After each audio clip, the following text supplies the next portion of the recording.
Good afternoon, everyone, and welcome to Torah with your host, Rabbi Anibal. I'm very sorry for those few seconds of black screen.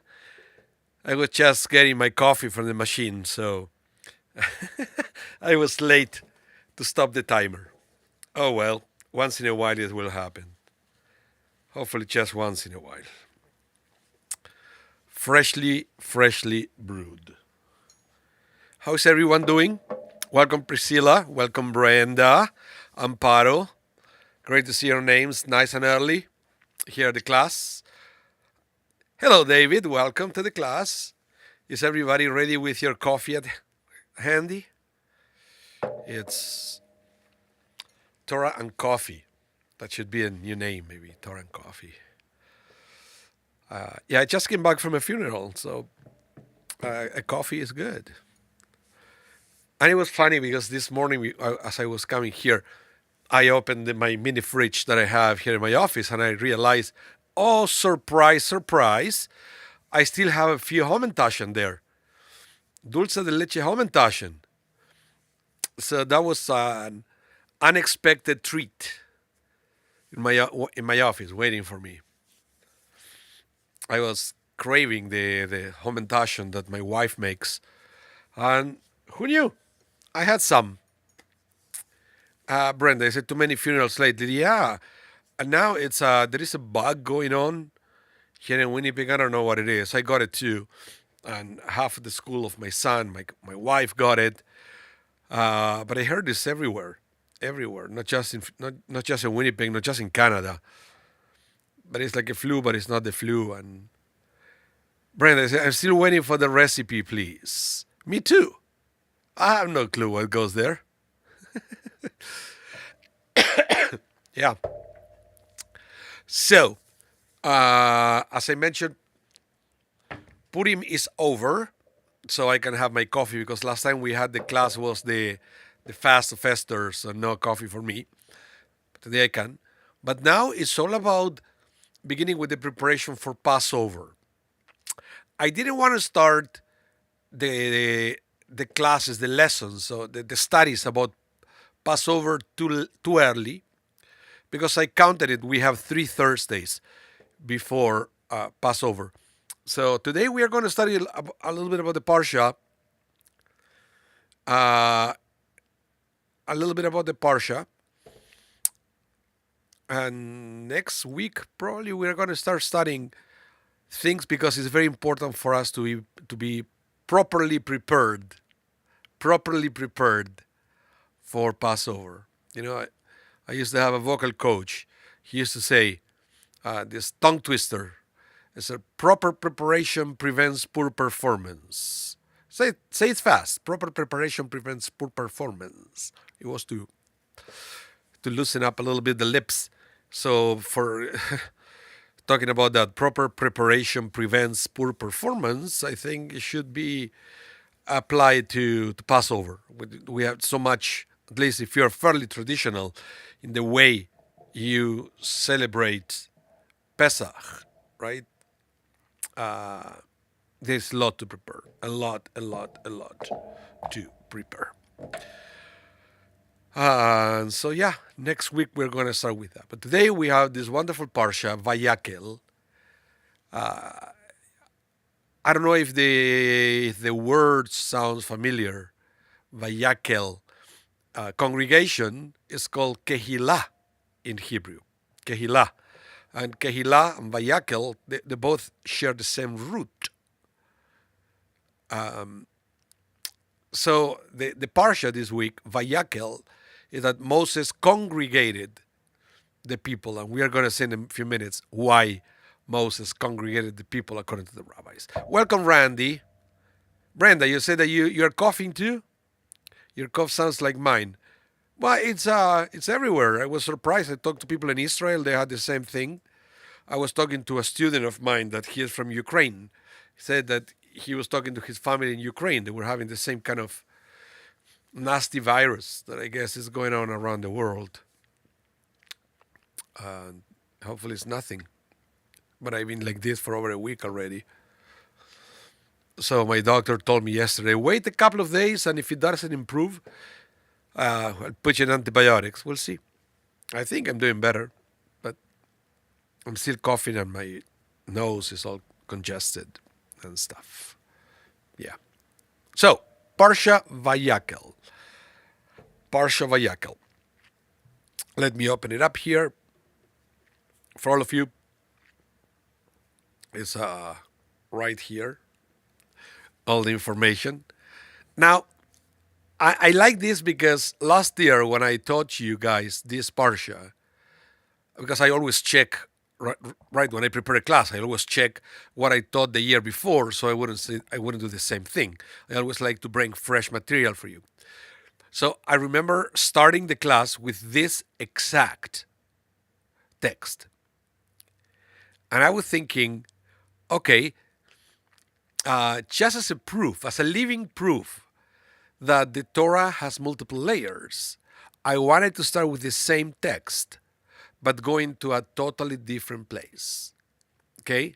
So that was the challenge and the inspiration for today's class. You will see. And how the same text can take us to different places. First, let me read for you and I will explain more what I'm trying to say here. So, Moses then convoked, or as I mentioned before, congregated the whole Israelite community and said to them, these are the things that God has commanded you to do. So as you can see, what Moses is doing here is congregating the people to teach them Torah. Because what's coming next, which is specifically the laws of Shabbat, is circumstantial, but it is the act of bringing the people together to teach Torah. So in this case, let me, just for the sake of finishing the text, on 6 days, melacha may be done. But on the 7th day, you shall have a Sabbath of complete rest, holy to God. Whoever does any melacha on it shall be put to death. You shall kindle no fire throughout your settlements on the Sabbath day. Now, last year, if you remember, or maybe you don't remember, but you can always check, in our archive. Last year, I used this text as a trigger to study more about Shabbat, specifically about the concept of melacha. And we studied that melacha, and that's why I left it here untranslated. Melacha is only a certain kind of work. It's not that you're not allowed to do any kind of work on Shabbat, on the Sabbath day. You can do certain things as long as those tasks are not considered melacha by the rabbis. Okay? So we studied last year, we went through the complete list of what constitutes melacha and how the rabbis figured that out.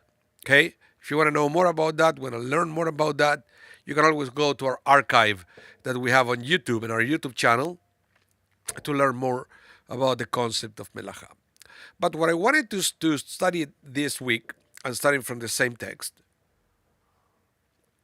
is specifically about the concept of Moses congregating the people of Israel at that time to teach them Torah.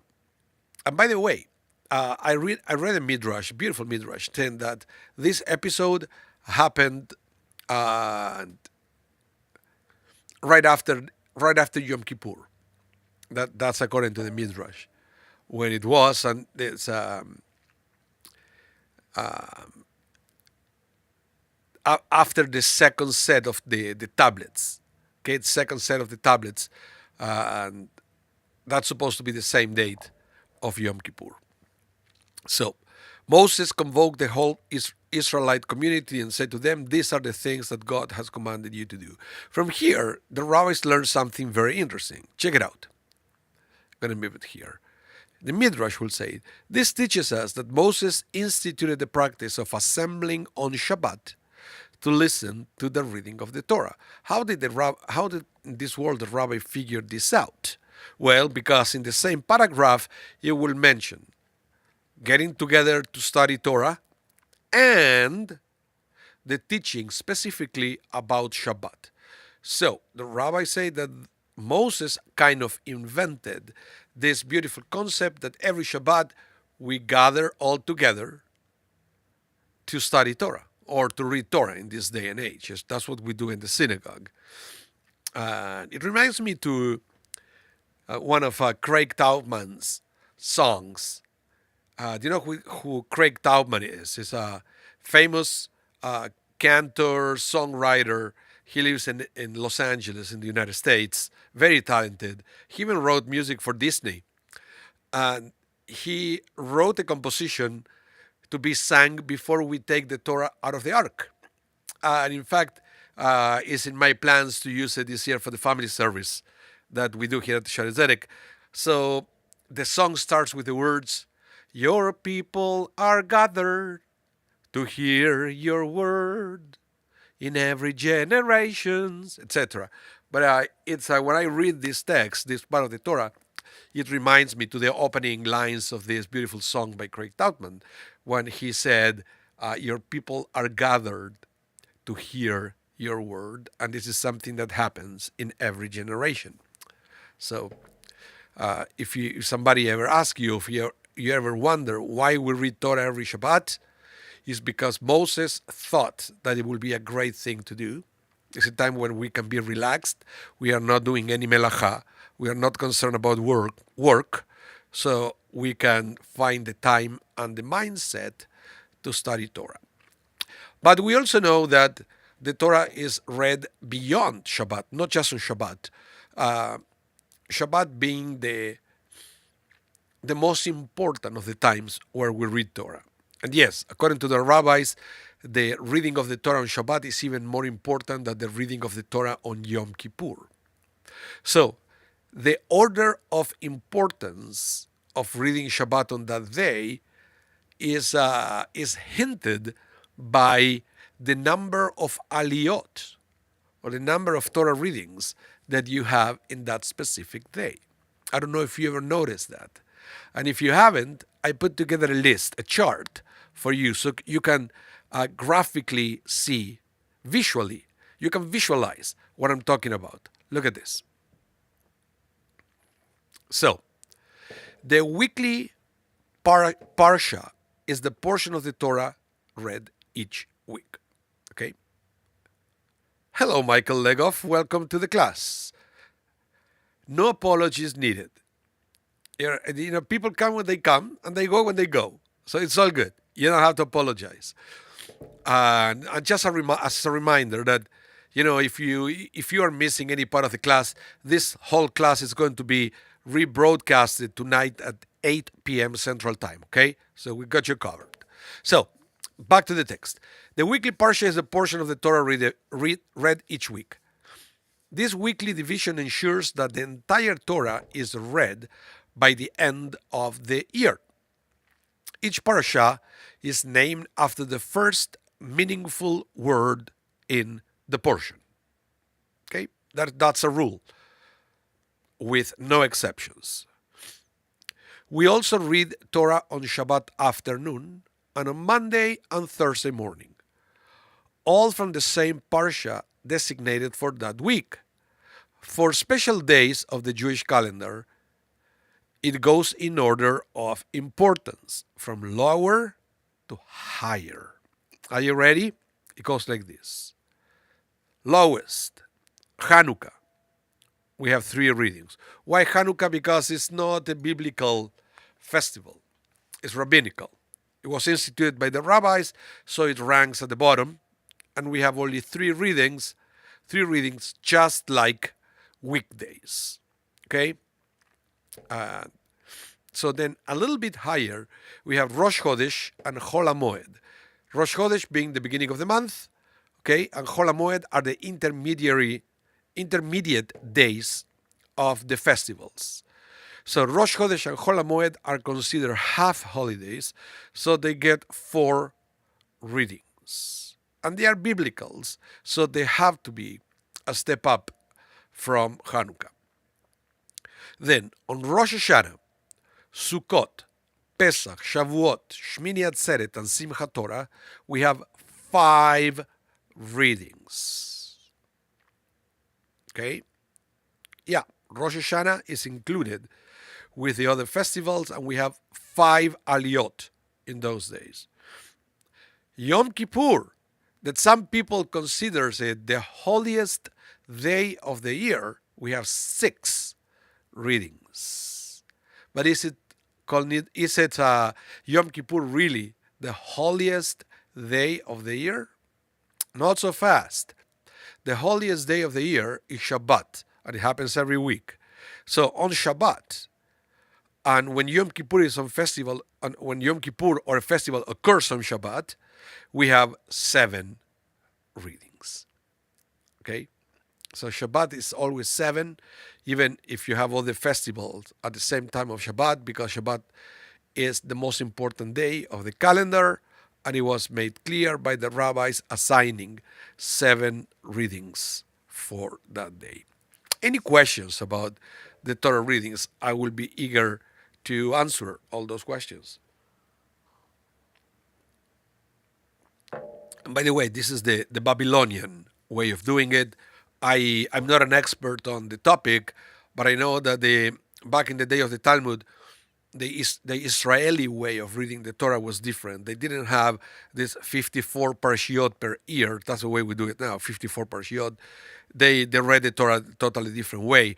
They needed 3 years to finish the whole Torah. So they had smaller readings every week. So I don't know how many aliyot they will have. What I can tell you is that in this day and age, especially in conservative synagogues, we kind of went back to the triennial cycle. So we also finish the whole Torah every 3 years. I don't know if you noticed that. And if you come to Shaarei Zedek, you probably noticed that to read the full Parsha, you have to come for 3 years in a row. So we still preserve the 54 Parshiot per year, the style of Babylonia, but we are reading the complete Torah every 3 years in the style of the Israeli Jewry, going all the way back to the time of the Talmud. So I thought it was very interesting connection to the past. So Brenda, you have a very interesting question. You said, does the next Torah Parsha begin at sundown on Saturday? Well, the next Parsha is not at sundown, it's in the afternoon. It's in the Saturday afternoon. Once it's sundown, you cannot read Torah. We don't read Torah at night, only during the day. So this week, for example, we are reading Parshat Vayakel. The first time we read Parshat Vayakel was this past Saturday in the afternoon, and the last time we are going to read it is going to be this coming Saturday morning. And this coming Saturday afternoon, we are already going to be reading Pekudei, which is next week's Parsha. Yeah, very interesting and very good question. Thank you for that, Brenda. And of course, sometimes we have special Shabbatot that we add an extra reading, but it's from a different scroll. When I mention all these names, it's from the single scroll. Sometimes you have 2 things together and you need 2 scrolls, so we add an extra reading from a different scroll. You can have up to 3 different scrolls in one single Shabbat. That's the maximum number of scrolls you will need to have in a synagogue. 3. Okay, so with that, this topic of the Torah readings wrapped up, I wanted to continue with another text from the Parsha that I think is very interesting, and you'll see why. Now, let's continue with the parsha. After the parsha is teaching us about the Shabbat, it's moving into this very interesting commandment. And it says, take from among you gifts to God.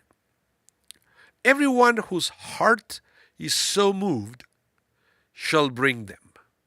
Gift for God, gold, silver, and copper. Okay? So, in the context of this parsha, this is specifically talking about the tabernacle. And this was necessary because without this commandment, it could be a little bit of a confusion about what kind of donations were expected from the people to bring to the tabernacle. Why so? Because we recently read about the half shekel that everybody had to bring. That was a very small portion, but that was a mandatory tax for everybody equally, rich and poor. Rich and poor, they have to bring half shekel and half shekel only. You couldn't bring less, you couldn't bring more. Okay? So to make it clear, what comes next, now they are voluntary gifts that people could bring to the temple. Brenda, you said, or today, cash donations. We accept checks and credit card as well. And if you want to bring a gift of gold, silver, or even copper, we will take it. Don't worry. Yeah.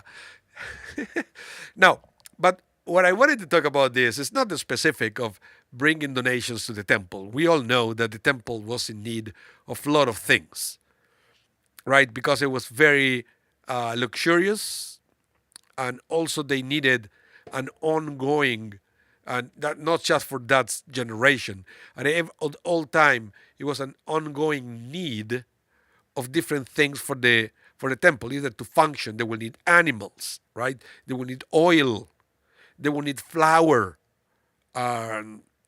everything. They will need wood for the altar, and then things break, and they will need metals, and so forth. So yes, there was this ongoing things. So there was an open invitation for the people to keep bringing things. But we know that in Judaism, this concept of giving is not just limited to the temple. It's something that we do also with people. Then when we consider that there is a need, then we give to satisfy that need. In this specific context, it's talking about the need of the sanctuary or the tabernacle. But this should be expanded, and this is what I want to discuss with you for the rest of the class, should be expanded to all other needs that you may encounter in your life. Okay? It's what we call tzedakah. And I think it's very important because if we learn it from this text, there is a very interesting word used here, and that is what I wanted to bring to you. The one explained by Rashi here, what it says, and I will read here at the bottom of the page. Because his heart prompts one to generosity, he is called Nediv Libo, one who is prompted to generosity by the heart. So this is interesting because this could have two different interpretations. You could say, well, if my heart is not moving to give, then I'm off the hook. But the way I read this is, if your heart is the motivator, and if your heart is not prompting you to give, then there is something wrong with your heart, and you have to work on purifying that heart in order that that heart can be once again the motivator that's supposed to be to push you to become a giver. Because it's the original intention of our heart to move us to give. So that is a very interesting concept. because I believe that naturally our heart is pushing us to give, but eventually, life, we learn how to block that natural impulse that we have, either by rationalizations or and other petty things that we we catch during our lives, that it will stop us from giving, which is a very interesting thing. So let's go to the next text, and I wanted to share with you some opinions of rabbis about this concept of having our heart moving us to give. Okay, but before that, I wanted to mention here that when uh, when the Torah says gifts for God, and then immediately says gold, silver, and copper. And then that's the end of the verse. And then in future verses we'll mention other things and other materials. But in the main thing, you have these main three categories: gold, silver, and copper. And then the rabbis understand that these are metaphors to something deeper. And I would like to start a discussion by analyzing these things. So, Brenda, you said in addition to material gift, it's important to give the gifts of kindness and compassion. Of course, of course, of course, of course. That's why I believe that this text will have a long list of things. Long list of things. And every category, and we don't have time for all of them, every category will be a metaphor for something else. So it's not really just money. And we all know that. And our hearts, when we take the time and we find the quiet to listen to our heart, our heart is really pushing us to give much more than money. Sometimes it's time, right? Sometimes it's our words, etc. Sometimes it's money, of course. Sometimes it is. So listen, listen to this. What's the Rebbe, the Lubavitcher Rebbe said? Gold represents the purity and perfection of the tzaddik. Okay, we all understand that the tzaddik, the righteous person. Of course, the righteous person wants to give, at least in theory. You're a righteous person. I guess you already figured out that part of your goal in life is to give. Silver represents the great yearning of the Baal Teshuvah, the returnee or penitent for closeness to God. A yearning many times more powerful than that of the tzaddik, because it is a yearning from afar. Kesef, the Hebrew word for silver, also means yearning. Copper, the lowliest of the metals, represents the good deeds of the sinner. God's home on earth is complete only when it includes all three. So, this text, if you first take it within the the context of building of the tabernacle, it means that everybody will or should find a way to contribute to your quote unquote local tabernacle or local temple, right? It should be a space for you. You don't have to be a tzaddik to find a way to give to the synagogue. Everybody could find a way. And I like even the last one. They said the good deeds of the sinner. What does it mean, the good deeds of the sinner? It means that sometimes that a sinner may have a skill that may be needed. And, if this is your way back into Judaism, bring that skill to the synagogue and let that be your gateway into something higher.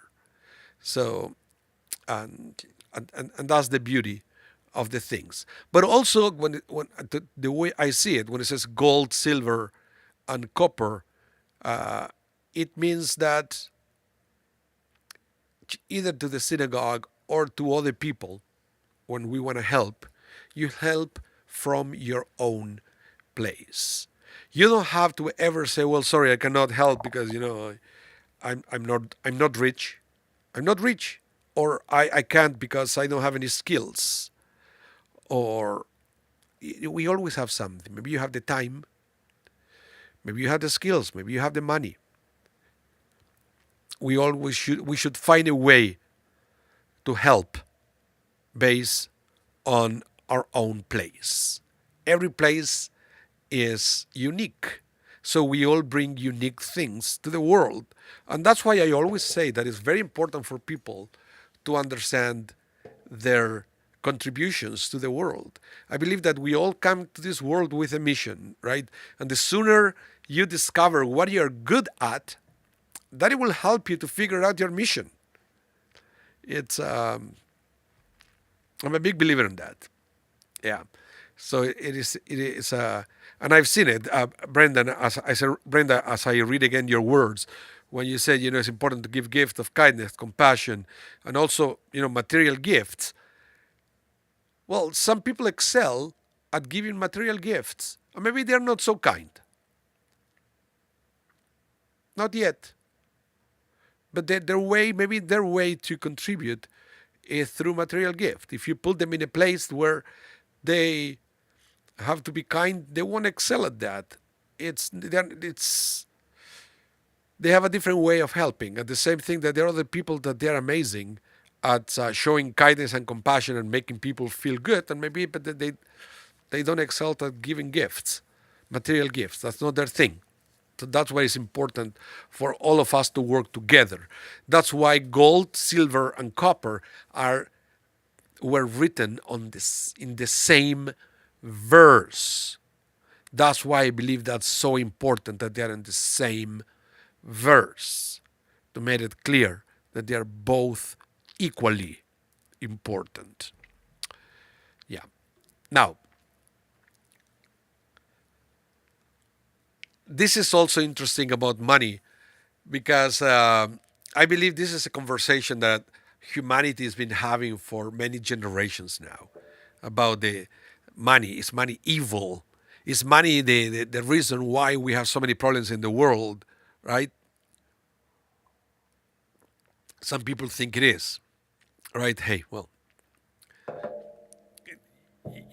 some people blame the Jews, blames us for all the problems in the world. But again, you can always trace behind the Jews is always the money and the control of the money and everything. So rabbis, they put a lot of thought about the monies and currencies and the way money circulates in the world. That what is, and again, we don't have time for all this text. And I've been reading a lot about this, and there are lots of discussions about why would God create a world where money was necessary? Couldn't God provide everything to everybody? And the answer is yes. The answer is yes. But that's not the world God created, and it's up to us to understand and to make sense of that, right? So listen to this. This is one of the texts that reflects about it that I want to share with you. On Mount Sinai, Moshe Rabbeinu, that is fancy words for Moses, our teacher, could not understand the nature of the half shekel that the Jewish people were commanded to contribute for the upkeep of the sacrifices in the temple. But again, why God? Why are you commanding about money? Money. Why? Why should a simple coin be mysterious to Moshe Rabbeinu? Yet, the very fact that the Torah itself introduced currency as a part of our very mitzvah package, the way we serve God, will seem to tell us that money is something which has its root in some form in the original Torah in heaven, at the highest of spiritual levels. It was this idea that a heavenly force could somehow translate into mere currency that Moses struggled with. You understand this? So because You can say, come on, Moses. I mean, you don't need to be a Torah scholar to understand why currency is necessary. But now the Moses, such an elevated soul, he was he was struggling to the idea that you know being surrounded by spirituality now, everything is about a coin. To him this was all the opposite from the intentions of the Torah. Let's continue with this text. Now the coin God shown to Moses was made of fire. Why? To show that money is one of the primary passions of this world. Money is such an overarching aspiration because people see it as the means to obtain all their other desires. In the Shema Israel, money is referred to as Bechol Meodecha, literally all of our very much. I don't know if you ever heard this explanation. With the Shema Israel, it's a Shema Israel Adonai Eloheinu Adonai Echad. Hear, O Israel, the Lord is our God, the Lord is one. And then we continue with the next paragraph. Ve'avte et Adonai Elohecha, and you shall love your God. Bechol lebavcha, uvechol nafshecha, uvechol miodecha. With all your heart, with all your soul, and usually is translated as with all your might. Meodecha is translated with all your might. But the rabbis explain that meodecha means with all your money. So, now the Shema Israel takes a totally different context, right? And you shall love Adonai your God with all your heart, with all your soul, and with all your money, with all your possessions. Let's continue. With all your very much. Me'od means much. The Hebrew word for me'od has the same letters as the Hebrew word Adam. Adam means man or person. But the letters are in the wrong order. Adam is in ascending order. Aleph is the first word of the alphabet, Aleph. Then Dalet is the fourth, right, and so forth. And then the Mem, that is, you go from the lowest to the highest in number. Adam. Now, the Hebrew Adam. But in Me'od, in the case of Me'od, the very much, the money, the letters are in the wrong order. Adam is in ascending order. Me'od is in no order. Money, like man himself, lends itself to more and more without end. But whereas man's infinite potential is rooted in spirituality, because remember, Adam, the word starts with the letter Aleph that means one. So the root is spirituality because who is one? God is one. I'm a little Kabbalistic here. So Adam starts with the one, which is God, and then goes to the four. Then it represents the material world, and then goes to the Mem, that is the 40, that is the evolution of the material world, right? Between God, 1, and 4, material world, you create the 40. Maybe one day we should study this Kabbalah. It's a very interesting thing when you study Kabbalah from the point of view of the numbers. 1 being God, 2 being the original creation, 4 being the material world, because it's 2 combined with 2, right? It creates the 4. Easy for me to say because I've been studying this for a while. So sorry if you cannot follow. Let's continue. So money, like man himself, lends itself to more and more without an end. But whereas man's infinite potential is rooted in spirituality, money pulls him into increasing materialism. The sages ask, if in the Shema it already says Bechol Nafshecha, one has to give his soul for God, the words Bechol Meodecha are redundant. For surely, if one has to give his life for God, he has to give his money too. But astonishingly, there are people who love their money more than their lives. True or not? Let me know in chat. Let me know in the chat. I heard this old joke about that. That there was a guy walking on the street, and then there was this robber, the mugger, put a gun on his head, and it says, "Your money or your life." Nothing happened. And again, the robber again, "Your money or your life." I said, "Wait a minute, I'm thinking." Uh, yeah, yeah. So it's very interesting. I think this concept of you will see where I'm going here when we talk about what do we love more, the money or the life.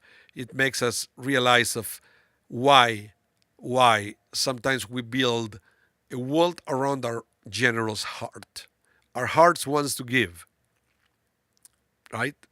But then we have conflicting feelings there because money is a way to get what we desire. And our desire sometimes is not the greatest, but we need money to do that. So, but while the heart is saying, well, but we should give to others the same way that God created this world to give us, we don't want to listen to that. So we build the world around it so we can pursue our desired without any distractions. That's the that's the thing. That's the thing. So you will see. I went actually to Sefer HaChinuch, this wonderful book that counts all the 613 commandments, to read about Sefer HaChinuch's explanation on tzedakah, on these commandments that we have to give to others. And by the way, according to Sefer HaChinuch, is mitzvah number 66. And it goes like this. It says the reason behind this commandment of tzedakah, right, to give to others. By the way, tzedakah is not charity. It's different. At least in the pure understanding of the word tzedakah, and hopefully we'll have time to explore that a little bit more. It's not really charity because charity is optional, tzedakah is mandatory. Okay. Hold that thought. The reason behind this commandment is that God wanted his creatures to be habituated and accustomed to the attribute of compassion and kindness because it is a praiseworthy character trait, and by inculcating good character traits, they will be worthy of receiving good from God. For good and blessings can only be bestowed on good and not on its opposite. So basically, long story short, because this is just a paragraph from Sefer HaChinuch, Sefer HaChinuch is talking about giving tzedakah every day. Not just one big check per year, but doing it every day. Why? So we get used to it. We get used to giving. And this is true in humanity. One of the secrets to be good at something, or to be sure that that we can stick to it, is to do it all the time. We have to create a habit out of it. Once you create the habit, then you're on autopilot. So then you don't have to struggle with it anymore. It happened with exercising, with dieting, with studying habits, with organizing. The more you do it, the more it becomes you. And then you get an autopilot so you can use your mental, emotional, and physical energy into something else, right? So with the tzedakah, it's the same. The faster you get used to it, then that will become your nature. And that's what Sefer HaChinuch is saying. Okay, let me close this text. By God bestowing goodness on those who are good, his desire to bring goodness to the world will be fulfilled. Were it not for this purpose, God, blessed is he, will give the poor all they need without our getting involved. But it is out of his kindness that he let us be his messengers for our benefits. So in other words, they said the reason why there is poverty in the world is our fault. Because God could end poverty like this. And the idea is God is ending poverty like this. except that we don't do our part. So then the whole plan fails. So this is a very interesting thing, is allowing us to partner with God to end poverty. That's the master plan. And but I would say that the day that we can achieve that we can understand that is part of our goal, then that will be the day where the God will be redeemed. And and the interesting thing is, you have to imagine it this way. You have to imagine that God is a big cistern containing water, right? And God is building a pipe, to move that water from heaven to earth. And in this case, I'm talking about, you know, the water is a metaphor for wealth, for wealth, for material wealth, right? Now, the interesting thing is, going back to the metaphor of the pipe, I think we can agree that the goal of the pipe is to carry water from one place to another. The goal of the pipe is not to get wet inside. It's happening in the process, right? But that's not the main goal of the pipe, to get wet in the moving the water from one place to another. So this is the same thing with us. We are God's pipe in order to move God's blessing from one place, from heaven, to the other place, which is the people in need, right? We, like the pipe, gets, so to speak, wet in the process, right? God gives us or entrusts us with money, but as a conduit to others. In the process, part of that wealth stays with us. So that's why when you don't have to give all your possessions towards charity. In fact, the rabbis say that the max limit is 20%. Is 20% of your wealth. You're allowed to keep the other 80%, but that 20% does not belong to you. That belongs to God and is for you to give it to somebody else. And that is the true concept of tzedakah. That we learn, that we have to understand that we are a conduit, we are a pipe in God's hands, and our mission in this world is to move those blessings from one place to another. And that's what Sefer HaChinuch is trying to explain, that when it says that, when the Sefer HaChinuch says, were it not for this purpose, God, blessed be He, will give the poor all they need without our getting involved. But it is out of His kindness that He let us be His messengers, pipe, conduit, you name it, for our benefit. Randy, does taxes count? Very interesting question, and I will. I have one of the texts here. I'll see if I can find it. It's coming. It's one of the texts that I have here. It's talking specifically about taxes and all that. That is, so there are no objective standards in the field of tzedakah. Just as people differ in their personalities, so do their needs differ. Someone who wishes to be a true practitioner of loving kindness must train himself to see and listen to what the other is lacking. So you always have to you always have to aim to satisfy exactly, or to try to meet exactly the needs of what the other person is lacking. Okay, if you can do that, that's the way you do it without any kind of further calculations. So, but again, this depends on your means.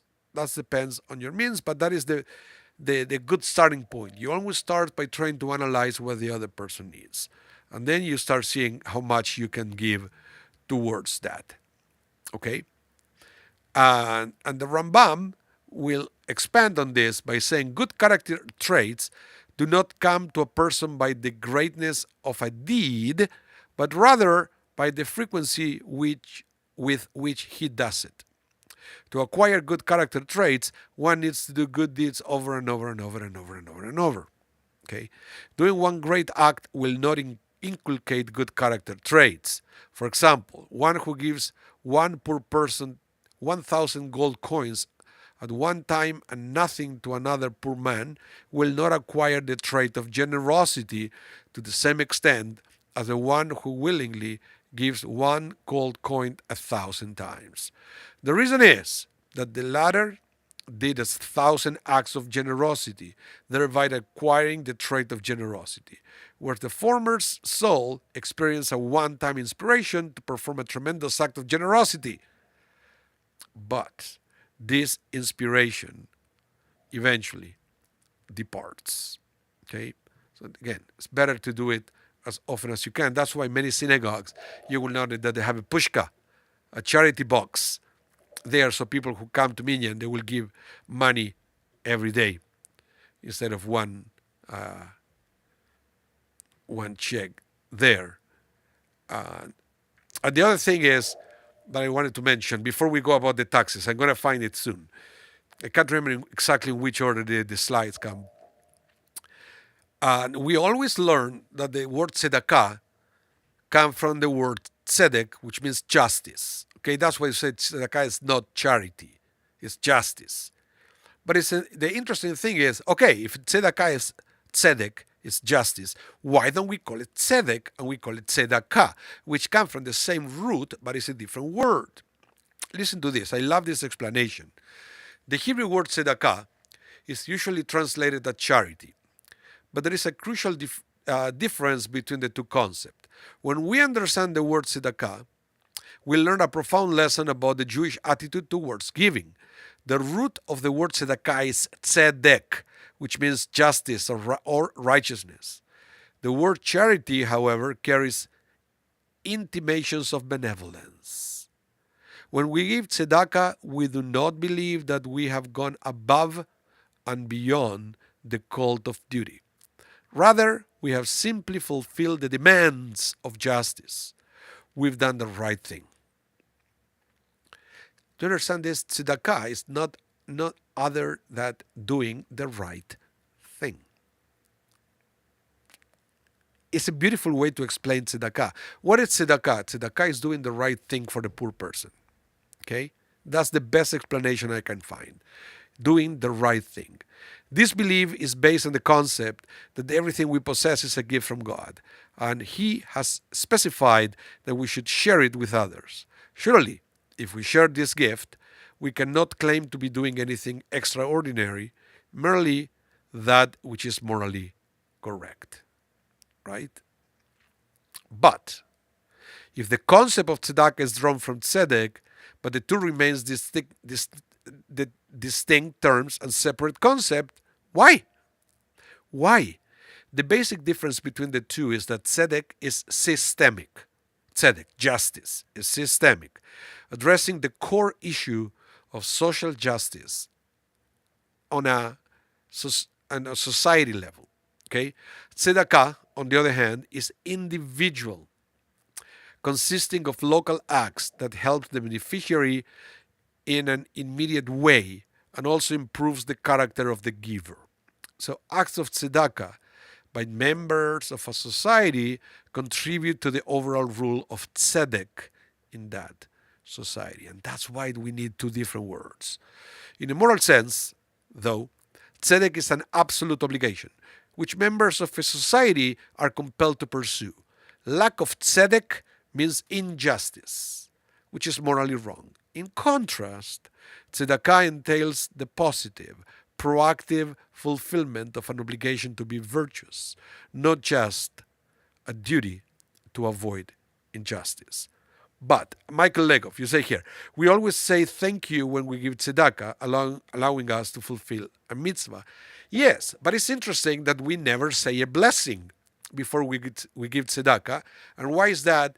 Because tzedakah is one of those mitzvot, one of those commandments that you can never be sure if you fulfill properly. Did you give enough? Maybe you could give a little bit more, right? Or in a different way. So because we are never sure if we do it properly, the rabbi said we don't say a blessing, because when you say a blessing, you have to be 100% sure that what you're doing is according to Jewish law. So it's very interesting. That is a mitzvah, without a blessing. And where is it? That's I have here. I wanna here, here. This is for you. This is for you, Randy. That's that what you ask. This text from Rabbi Israel Meir Kagan, the Hafetz Chaim. He said, "It is good to accustom oneself to separate the tenth of all profit with which God provide him." Okay, and this is at least a tenth, 10%.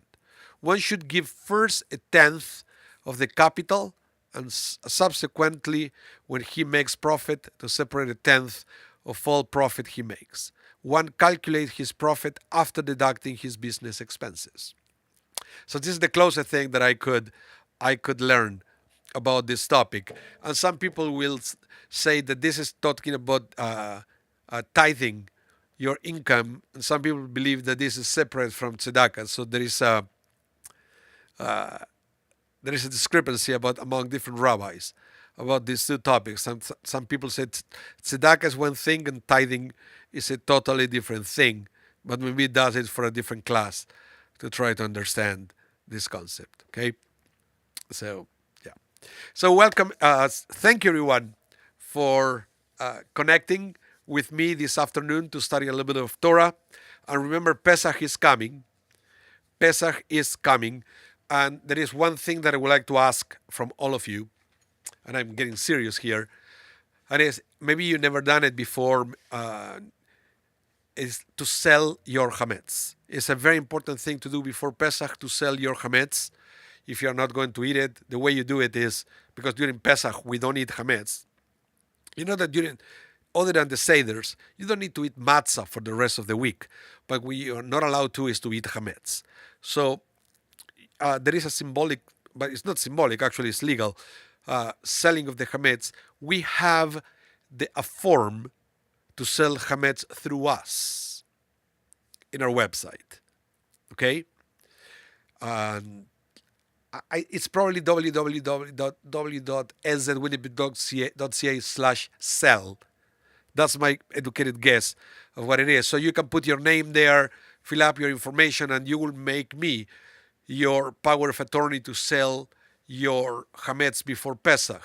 Okay, this year, if everything goes according to plan, our buyer is going to be Mike Moroz, which is the MLA of our area. He's not Jewish, and he was willing to buy our chametz, and then he's going to sell it back to me at the end of Pesach. Everything is going to be streamed, of course. So please complete the form there. If you can make a donation when you do that, it's even better, because when we repurchase the chametz, we have to give him money, right? So our way to collect money to give to the purchaser is through donations when people bring their forms to Shaare Zedek. So if you've never done it before, you can do it with us, and that would be awesome to be connected that way. So visit our website for that. And if you live in Winnipeg, we also have forms in our front office. You can fill it up there in person. So thank you again. And remember, the class will be rebroadcasted tonight at 8 p.m. Central. Next week, we are going to studying to prepare ourselves for Passover in more depth with more details. Until then, please stay safe. Have a wonderful rest of your day. Hope to see you soon. Bye, everyone.